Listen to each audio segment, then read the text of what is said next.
Britain's four-time champion began his defense of the yellow jersey in disastrous fashion, catapulting over the handlebars after being forced off the road and sent toppling into a grass bank.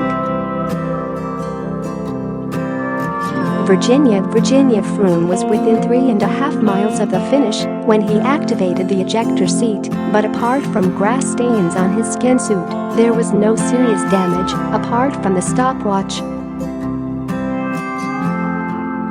That's Le Tour in a nutshell. 1 minute the champion is cruising, the next he's carrying his bike out of a field.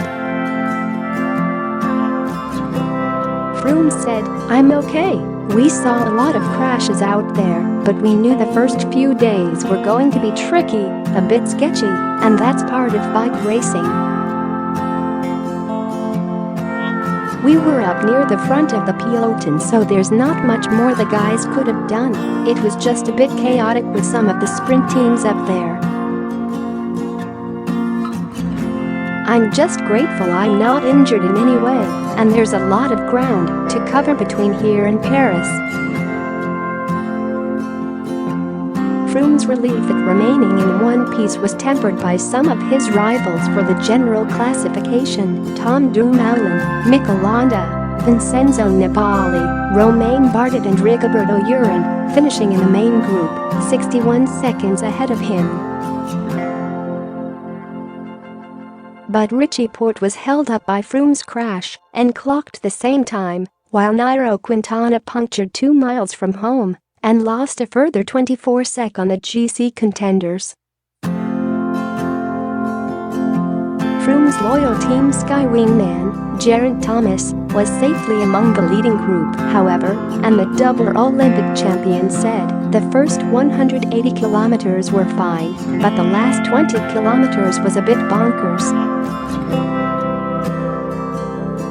"I didn't even know Froome had crashed until I heard it on the radio a few seconds later.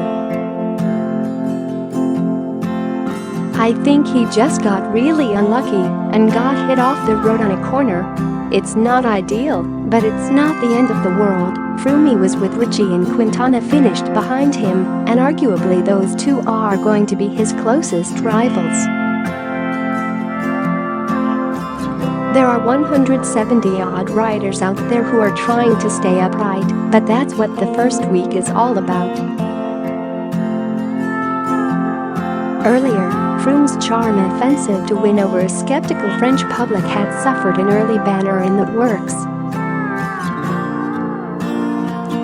Booed at the pre-race parade of teams in Roche-sur-Yon on Thursday, he was greeted with unequivocal graffiti on the 125-mile opening stage of his bid for a record-equaling 5th yellow jersey from Noirmoutier-en-L'Ile to Fontenay Le-Comte.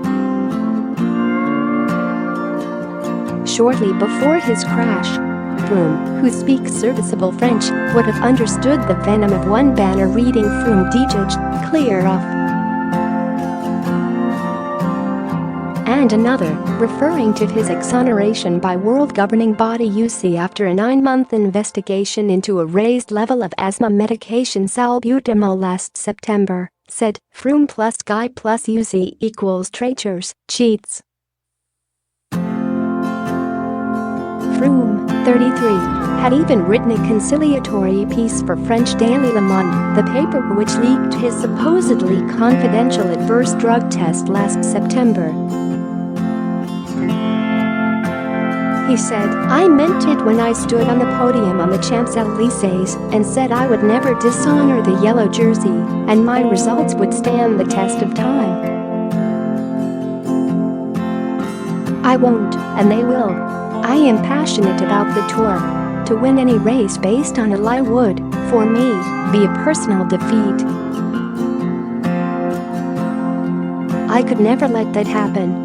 The atmosphere on the roads here was never going to be a problem, because it is not easy to hit a moving target at 30 miles per hour." Thomas admitted there were a few boos, nothing untoward. The opening stage was won by Fernando Gaviria, who outgunned world champion Peter Sagan to wear the yellow jersey for the first time. There you go, Colombia, it wasn't such a bad week, eh?